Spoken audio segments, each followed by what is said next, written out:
we recording live for the podcast itself? It's not live. I just record it and then I'll edit it and I'll let you know when it comes out. Oh, okay. I thought this was just an interview, just the pre-interview part of the podcast. So Oh, I've done no. several of them where they will just see if it's a fit and a thing. So, but we're actually recording for the whole event. Okay, Yeah, yeah. perfect. You ready? Ready to go, I guess. Yeah. All right, awesome. Well, you're just, like I said, it's casual. You're telling me about yourself and your business, so easy peasy. Okay. All right, great. Well, hey, Jim, welcome to the Wine After Work podcast. Thank you. Thanks for having me. Yeah, of course. Excited to have you on. So tell us about your background and how you became immersed in executive development and corporate leadership and human performance over the past 2 decades. Yeah. So kind of a school of hard knocks. I was classically educated as a scientist. I went into work in science and realized that the science was the easy part and the people were the hard part. And most people had questions over how do we work together and how do we get along. So I just started following that natural path, let my career go into a direction where I didn't really know what to do, but knew that there was a problem and the problems needed solved.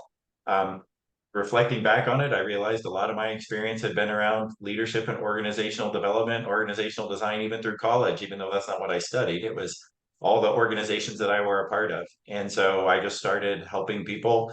I moved into a training and a development type of a role. I worked into executive development, talent management, succession planning, and then ultimately into executive coaching. And after 25 years in corporate America, I decided that the best gift that I could possibly do is to be on the outside where my clients could just trust me a little bit more and we could have a more authentic relationship than one that was built on when we had the same pedigree on our business cards. So Yeah, that's awesome. So how long has Conjunction Leadership been in business?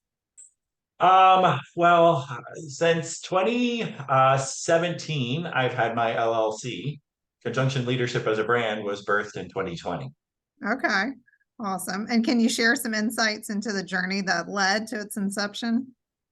Yeah, it was that journey of becoming, I think, in 2020 that many of us went through. Oh, I yes. had, in part of my coach certification program, we do practicums, and I had clients both on the inside and the external world.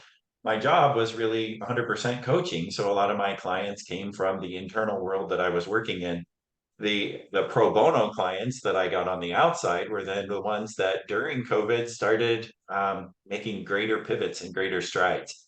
What I saw happening was it was because they didn't have to worry about whether I was going to be their boss or they were going to be mine at some point in the journey.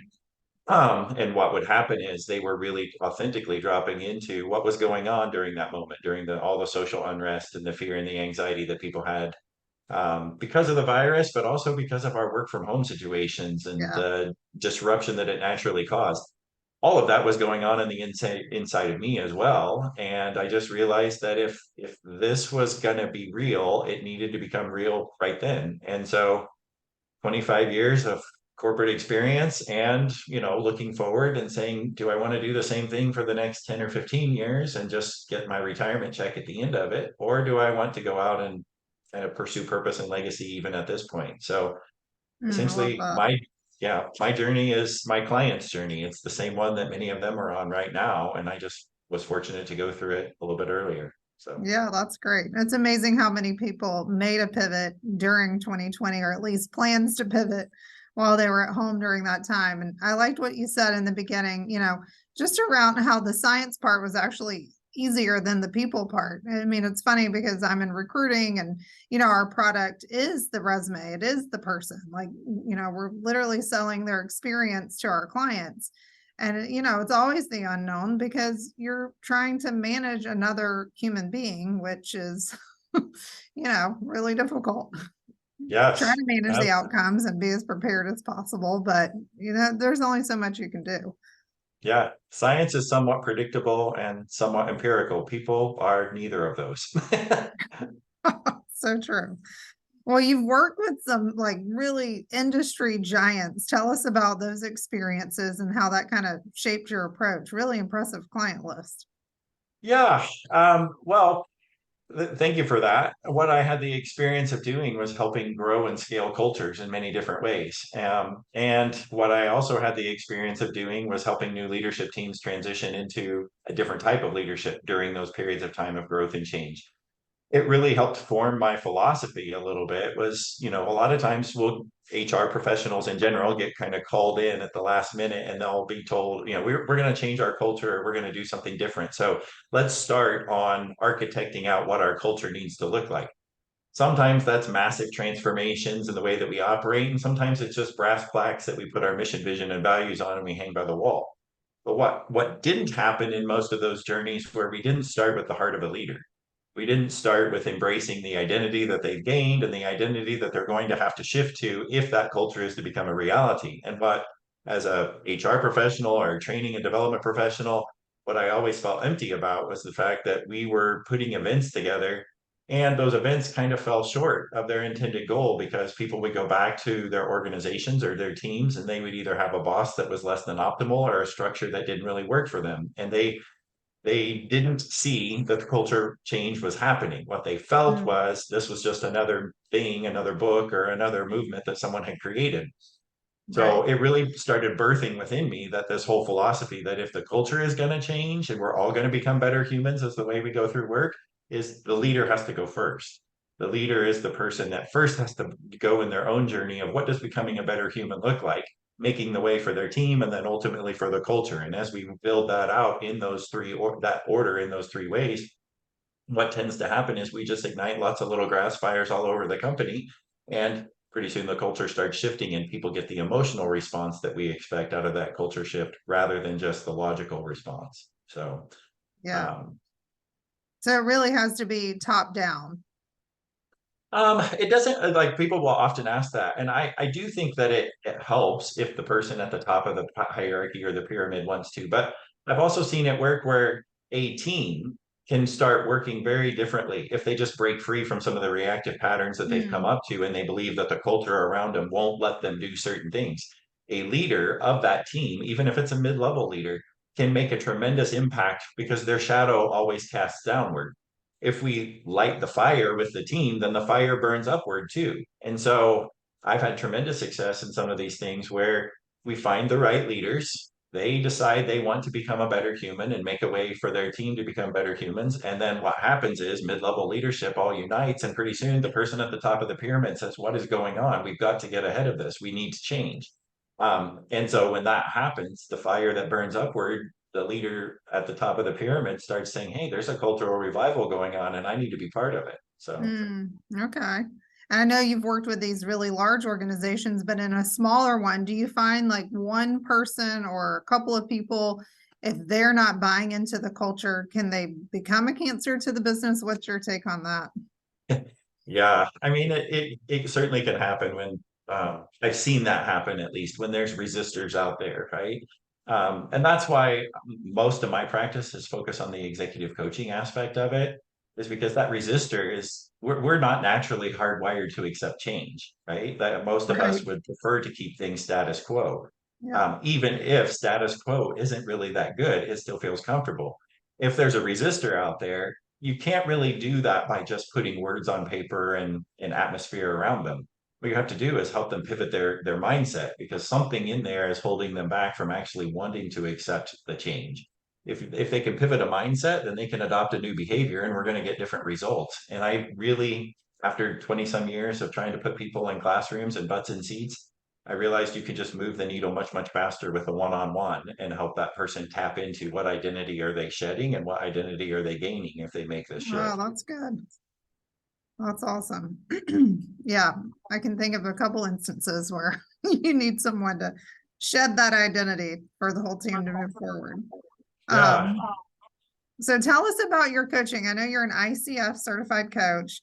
Sounds like you've got the science background. Like, how do you blend that and kind of, because I know coaching is kind of an art as well. It sounds like you blend the two pretty well. yeah, science and art.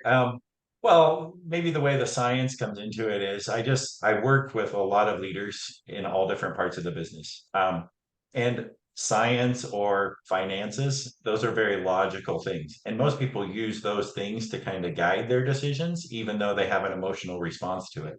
I Mm, also find that a lot of my clients happen to be men. That's who finds me. Generally, men between 37 and 55. There's okay. something that happens in their life at that point where emotions become more present, but not more readily known. And Ah, they realize I'm making decisions off of these logical things, but sometimes logic doesn't line up to what's going on in my life. And usually, about that point in time, they've gotten the car, the house, the job, the title, the spouse, the kids. They've gotten all the responsibility that they really have wanted and they've earned because they've worked really hard for it. And then the question that lingers is this all there is, or is there still more? What comes next? And they realize because discretionary time isn't unlimited anymore, that I can't just keep working harder. I also need to work a little smarter, but maybe working smarter means tapping into something that's more existential than just coming into the mm, office at the same time and doing the same thing over and over. And so when that starts bubbling up in the heart of a leader, particularly in my male counterparts, it's hard for us to understand that because most of us have not been attuned to naming those emotions.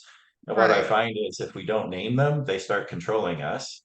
If we are able to name them, we're able to control them. And emotions tend to make terrible masters, but they make great servants. Right. So if I can help my male counterparts at that point in their life kind of tap into what's regulating your emotions at this point, what tells you you shouldn't tap into those, because sometimes that can lead you to the greater path of fulfillment and legacy if you step into it. And your yeses will become more clear and your nos will become more definitive. And once you Mm. know those boundaries, your purpose that you really are trying to find or this legacy that you're trying to create is going to become much, much easier. But if you regulate yourself around the structures of the world and the way that you've currently showed up, you're probably going to get more of the same. So, Oh, this is so good. Okay, I love what you just said. Your emotions are, you don't want them to be your master, instead your servant. So what are some of those emotions you see coming up typically in men kind of in that age range? Are there like a yeah, couple that are more prevalent? well, I mean, the most obvious ones, men usually have like two that are readily available. One is joy, and the other one is being pissed, right? And they know those two extremes, anger and joy. What they don't often recognize is they can happen simultaneously. I can Ah, have both of those things. I can feel tremendous amount of joy and satisfaction when I'm watching my kids play soccer, and I can be overly upset because something didn't go right in the office. And that can be exactly at the same time. mm, But we kind of have men kind of have this compartmentalized brain and we think we're uh, this way in one place and we're this way in another place. We can't actually have those mash. So what I see happening is men have a lot more of the shades of those things happening. Like there's times when I just feel melancholy. It's not really I'm not mad. It's just because I can't quite figure out where I'm going in life or what's going to come next. And I thought I was able to outwit, outplan, out strategize everybody else, but right now I'm not sure. I think there are people out there that can probably do that better than me, and I might lose my order in the pecking order, if you will. Fear, shame, anxiety, a lot mm, more of those things start showing up, and they don't know how to deal with it because fear hasn't been something that they've normally dealt with. Like right. 20s and 30s, they've generally felt pretty in charge of their destiny, and they've known if I put enough muscle behind the plow, it's just going to go in this direction. Now they're starting to recognize effort in doesn't always it doesn't equate with effort out.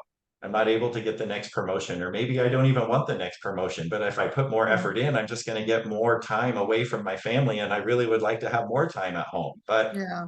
how do I be a good provider? And also, how do I make sure that I get the things out of life that I'd like to have, which happen to be more fulfillment and satisfaction in relationships? And it feels a little fuzzy for them because satisfaction and relationships aren't something that they thought they needed early on in life. Yeah, I think it's so important to tap into those things. If you're headed for a promotion or if you think, okay, this is the next step on this, journey that I'm on, this is what I'm supposed to do. And when you start really asking yourself, well, what do I want to do? Is this really the Mhm. next step for me? And tapping into those emotions, that's really interesting. And I mean, stereotypically, women are way more emotional than men. So do you have a hard time kind of getting them to let their guard down to tap into these things? Yeah, I mean it's interesting. When I get calls from people, or they're cold calls, or people drop into my website and they just want to connect, um, lots of times it happens to be the female counterpart that is working with these men. Yeah. Um, Lots of times it happens to be either the spouse or sometimes the supervisor, sometimes a coworker, um, that says, I think there's something going on in the guy's life that I'm working with or around. I don't know exactly how to get him to talk to you, right? I think they heard me on a podcast, they saw something I wrote, and they're like, I think my husband or my boss needs to talk to you. It's really difficult for guys to step out of that comfort zone and say, I think there's something going on here and I need help with it. Um, any of the helping professions seem like it's very difficult for men to reach out for. We just have this bravado that maybe we're supposed to fix it all by ourselves. Yeah. Yet when there is a guy, and that's probably why, that 37 to 55-year-old is getting to that point and they're like, I don't know what to do next. And I just feel stuck is a word they often use, or stalled is a word they often use. Mm. Um, Neither of those are actually emotions, but they are experiences, right? And we can tap into it. And so if they're if the presenting symptom is somebody is recognizing something isn't right with me, what I usually have is that wife or spouse or coworker go back to the individual and say, I've noticed this. Is this something that is happening?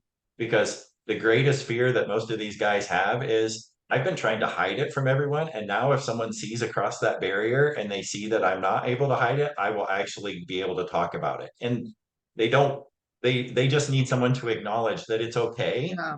and you're not weird and you're not abnormal and you're not going through a depressive state or you're not going through some sort of midlife crisis. This is normal and it's part of taking responsibility of where you want to be in the world. So, Very cool.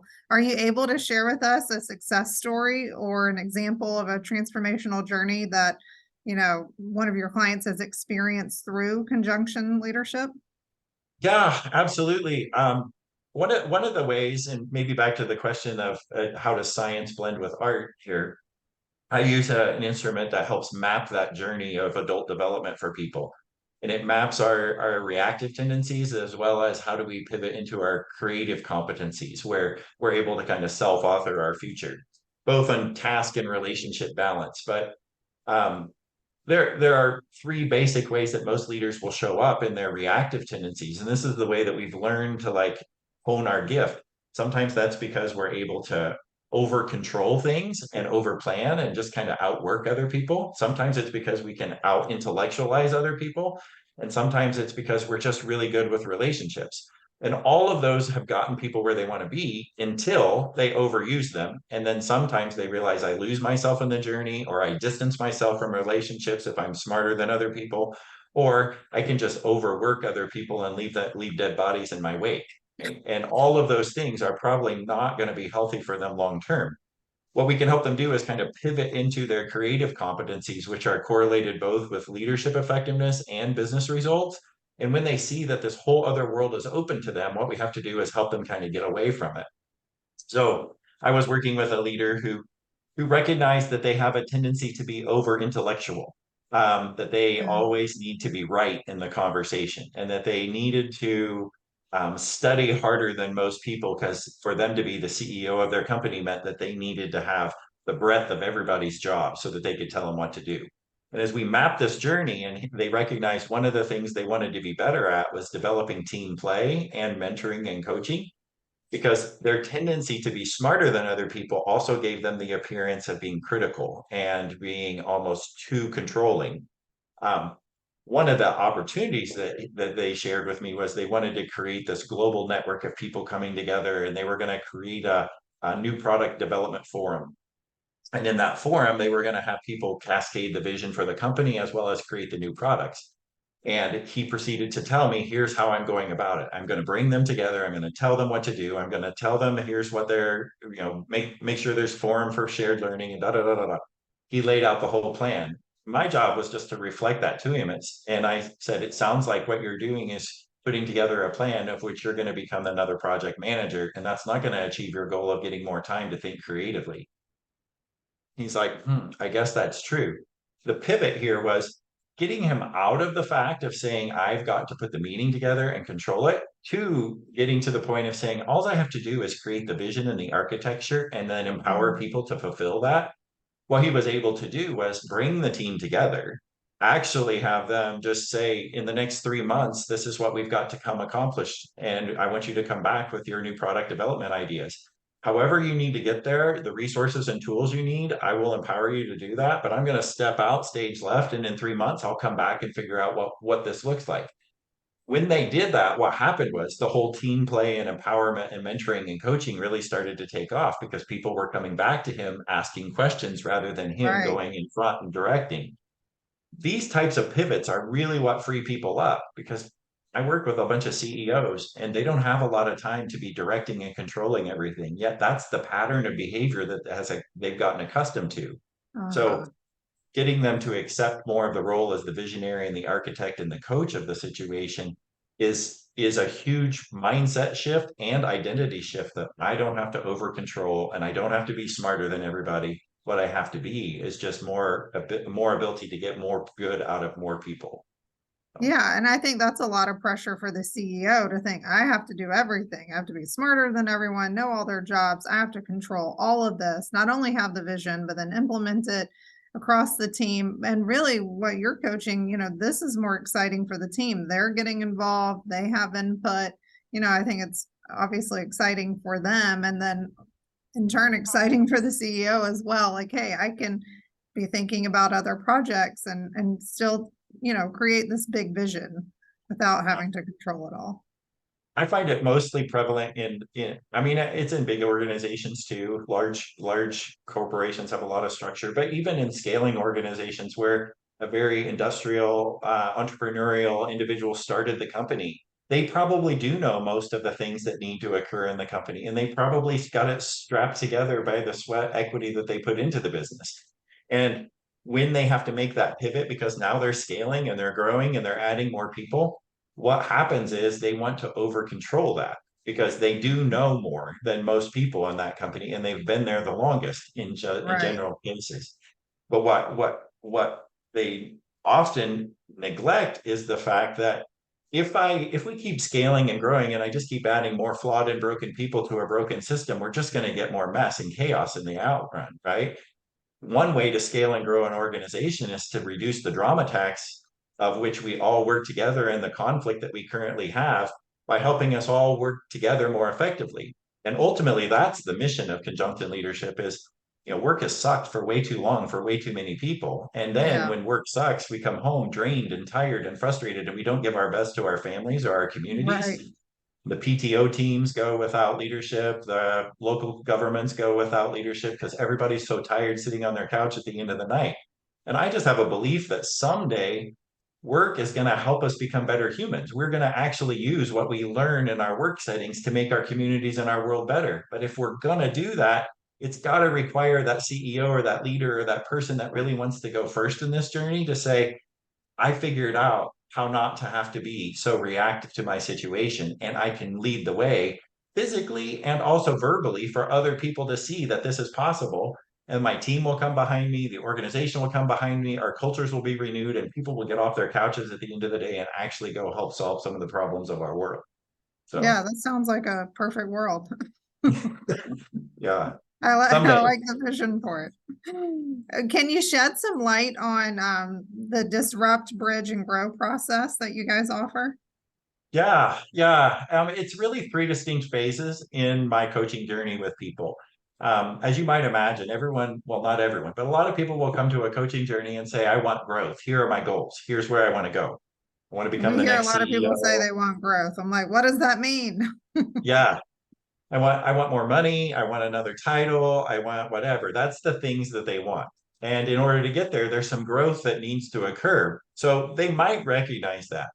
What I have to start doing with them is helping them realize to get to a different place, we're going to have to unlearn or disrupt a lot of the things that you currently have come to accept as truth. Like that leader that I talked about before, like I have to be smarter than other people. If that's a belief that he has, then his behaviors are going to follow through with that. And he's going to spend Right. extra time thinking and learning and out strategizing everybody else rather than actually being in the trenches and asking questions. If I can get him to pivot and disrupt that current thinking to say, there are other people in my organization that are way smarter than I am, and I hire people to be way smarter than I am. Yeah. Once they have that belief shift, their behaviors will follow suit because their identity has shifted.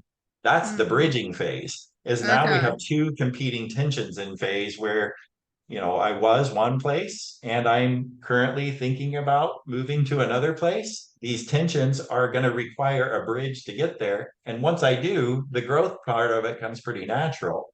So with most of my clients, I tell them it's not a simple journey. Like most of my clients, as I mentioned, are right around the 40-year mark. It took them 40 years to learn this. It's going to Right. take them a little while to disrupt it and a lot of Yeah. while to bridge it and even more to the growth. So if I can break that down as to where they're at in their journey, it starts giving them a roadmap and a feeling of hope for where they're going in the future. So Very cool. The disrupt phase, I'm sure, is a tough one and a long one, as you mentioned. What it's advice it would you give aspiring leaders who are looking to enhance their leadership skills and drive meaningful change for their organization? um yeah, this is a difficult one because there's so many pieces. Um, the first thing I would say is check your definition of leadership, right? Mhm. And what tends to get people promoted is because they were able to do the job really well.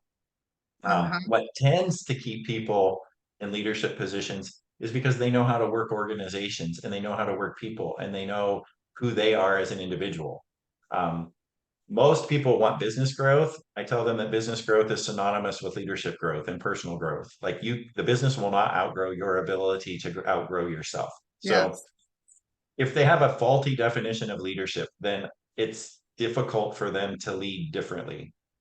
And I think what happened pre-COVID, post-COVID, all of the quiet quitting that we've gone through, all of the social unrest that we've gone through, and now having multiple generations in the workforce, the definition of leadership is way, way different than it used to be. Yeah. If you think about the generations coming into our workforce, they've never not had a coach beside them. They've been in tap, jazz, and ballet to learn how to be better dancers. They've been in three different sports. They've also been in academic competitions and quiz bowls. And there's always an adult or somebody beside them at all times growing up that has helped them understand what the standard of excellence is and that they can rise above that. Then they enter our workforces with people who were latchkey kids.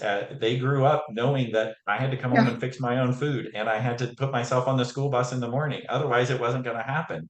Right. When that happens, and I have this type of manager and this type of individual coming into the workforce, the manager just says, well, you're big enough and smart enough and you'll figure it out.